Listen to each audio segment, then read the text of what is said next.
লামাহাটে গিয়ে এত সুন্দর একটা পাহাড়ের ভিউ আর তার সঙ্গে এত সুন্দর একটা হোমস্টের রুম আর ঘোরার কথা শুনলেই আমাদের সকলের উড়ে যায় ঘুম।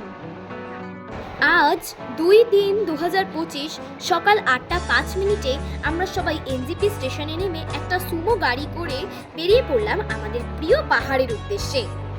আমরা মোট 5 দিনের জন্য একটা গাড়ি ভাড়া করেছিলাম।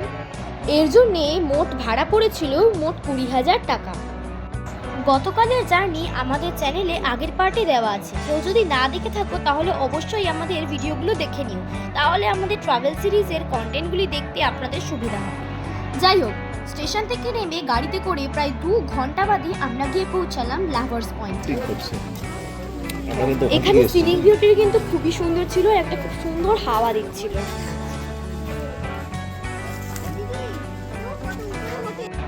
এখানে তোমরা যে নদীটা দেখতে পাচ্ছ এটা কিন্তু তিস্তা আর রঙ্গিত নদীর মিলনস্থল। এখানে কিছুক্ষণ আমরা টাইম স্পেন্ড করে তারপরেই আমরা প্রায় 40 মিনিট পথ পেরিয়ে আমরা পৌঁছে গেলাম লামাহাটার ল্যাটিটিউড নামক হোমস্টেতে। দেখো এই হোমস্টেটা কিন্তু ভীষণ একটা সুন্দর ছিল, তো তোমাদেরকে চলো আমাদের হোমস্টেটা একবার দেখিয়ে নিই।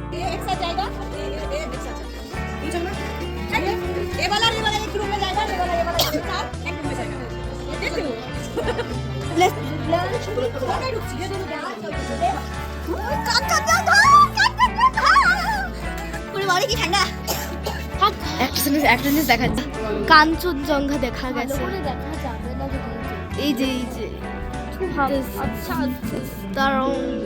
এই যে তোমরা আই থিঙ্ক দেখতে পাচ্ছ, আমি মার্ক করে দিয়েছি। আর আমরা যে এখানে এতটাই লাকি তোমাদেরকে কি বলবো, আমরা এখানে এসে শুনলাম যে এখানে নাকি প্রায় 21 দিন পরে কাঞ্চনজঙ্ঘা দেখা গেছে, আর আমরা এবারে সেই কাঞ্চনজঙ্ঘাকে দেখতে পেলাম। আমার না ভীষণ মজা হচ্ছিল এটা শুনে। ভীষণ ঠান্ডা, এখানে আমি কাঁপছি। দেখো ভীষণ সুন্দর রুমগুলো, কিন্তু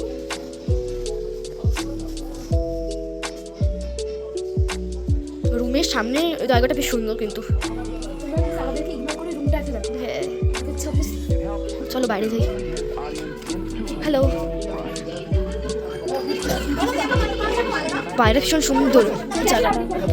সো গাইস দেখো আমাদের স্নান কমপ্লিট হয়ে গেছে, আর এখন এতটাই ঠান্ডা লাগছে। দেখো একদম সব কিছু পরে রেডি হয়ে গেছে, আমাদের ভীষণ ঠান্ডা লাগছে। তো গাইস আমাদের কিন্তু তারপরে ভীষণ খিদে পেয়ে গেছিলো, তাই জন্য আমরা এখানেরই রেস্টুরেন্ট লামাহাটায় লালমোহন থেকে খেয়েছিলাম। আর এখানের নামটা যেমন সুন্দর, ভেতরটাও ভীষণ সুন্দর ছিল। কিন্তু আনফর্চুনেটলি আমাদের ওখানের সমস্ত ভিডিওগুলো ডিলিট হয়ে গেছিলো, মানে আমরা ওখানে লাঞ্চ কি খেয়েছিলাম, তারপর ভিতরে ইন্টেরিয়রটা সব ভিডিও ডিলিট হয়ে গেছিলো, তো তাই জন্য আমরা দেখাতে পারিনি। তো যাই হোক, তো গাইস আমাদের কিন্তু খাওয়া কমপ্লিট। এবার আমরা বেরোবো একটা পার্কে যাবো। পার্কটার নামটা আমি জানি না এখন, আমার বলতে হবে। তো আমরা এখন যাবো লামাহাটা ইকো পার্ক, যাওয়া যাক।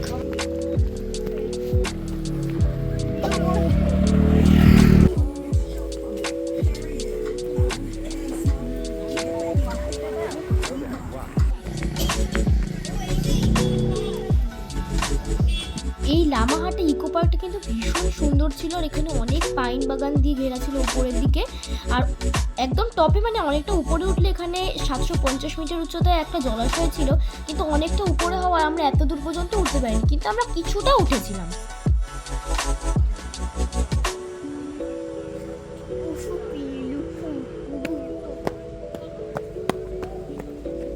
তো দেখো এখানে আমরা কিন্তু ভীষণ উঁচুতে উঠেছিলাম, আর ভীষণ কষ্ট হচ্ছিল এখানে উঠতে, কারণ অনেকটা খাড়া ছিল, তো তাই জন্য ভীষণ কষ্ট হচ্ছিল। দেখো আমি হাঁপিয়ে গেছিলাম অর্ধেকটায় উঠে, তারপর আমি আর উঠিনি, একদম নেমে গেছিলাম নিচে। তো আমরা কিন্তু অনেকটা উপরে অব্দি উঠেছিলাম, দেখাচ্ছি এক সেকেন্ড। তখন আমাদের এতটাই ভয় লাগছিল আমরা আর ভিডিও করতে পারিনি। হ্যাঁ ভীষণ ভয় লাগছিল, অনেকটা উপরে উঠেছিলাম, অনেক উপরে উঠেছিলাম, উপরে ভিডিও করা হয়নি, ভীষণ ভয় লাগছিল। আর সব থেকে বড় কিছু জানো কি তোমরা, আমরা ড্রেস পরেছিলাম, আর সেটা নিয়ে একটু ভিডিও পোস্ট হয়ে গেছে ইউটিউবে, তোমরা প্লিজ তোমাদের আমি ছবিগুলো এখানে সেন্ড করে দেবো। এখানে কি ভীষণ ভালো লাগছে, দেখা এখন কতগুলো ছবি তুলবো এখানে।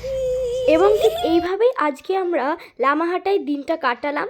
তো আজকে রাতে আর সেরকম কিছু হয়নি, তাই তোমাদের সঙ্গে শেয়ারও করলাম না। তো দেখা হচ্ছে কাল খুব সকাল সকাল। টাটা সবাইকে।